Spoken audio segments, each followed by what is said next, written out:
A lot has happened over the last 48 hours. To further dissect those developments, joining us on the broadcast is Professor Stephen Golub, International Affairs expert, joining us from California. Thanks very much, Professor, for speaking with us and making time for us here on WION.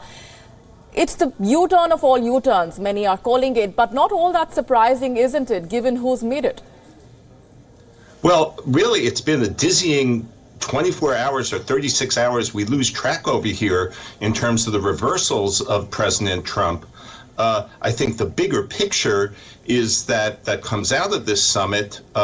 It reaffirms the notion that, as Tom Friedman, leading columnist of the New York Times, put it, either Mr. Putin has something on Mr. Trump or Mr. Trump is incredibly incompetent. And that's reflected in one way in terms of these reversals of his saying yes and no and would and wouldn't in terms of holding Russia responsible for election interference. In that interview also, Professor, the president says, quote unquote, we live in a grown-up world.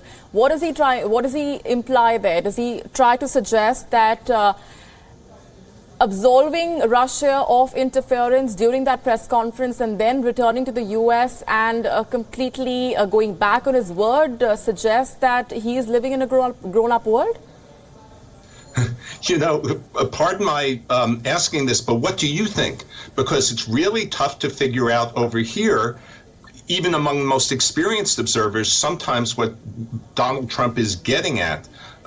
He may be trying to free himself of responsibility for his reversals. He may be saying that, look, we have to face the fact that we have to deal with Russia and Russia may be interfering, although he goes back and forth with that. But it's tough to figure out some of what he's getting at through some of his statements. What is clear is that he is equivocating a tremendous amount, and there may be something behind that that serves his interests or maybe even Russia's interests. And I realize in suggesting the latter that I'm suggesting betrayal and treachery, but those kinds of words are in the air here right now when it comes to Mr. Trump's conduct, both action and inaction in response to Russian interference with our elections. And I'd emphasize ongoing interference with our elections, our power grid and the like, that Trump's own director of national intelligence, our highest national security official, national intelligence official, has emphasized. This is not something coming from me or columnists or the Democrats.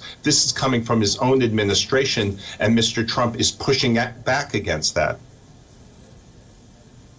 Right, and given the fact that both Republicans and Democrats, Professor, have criticized his stance, one he took in Helsinki, and also the cover-up that seems to be backfiring, who seems to be supporting him when it comes to this entire faux pas? Who seems to be on his side, apart from his immediate inner circle, of course? Oh, that's a great question. Let me just one little caveat to what you said. His inner circle of national security officials do not agree with the statements he's been making about Russia.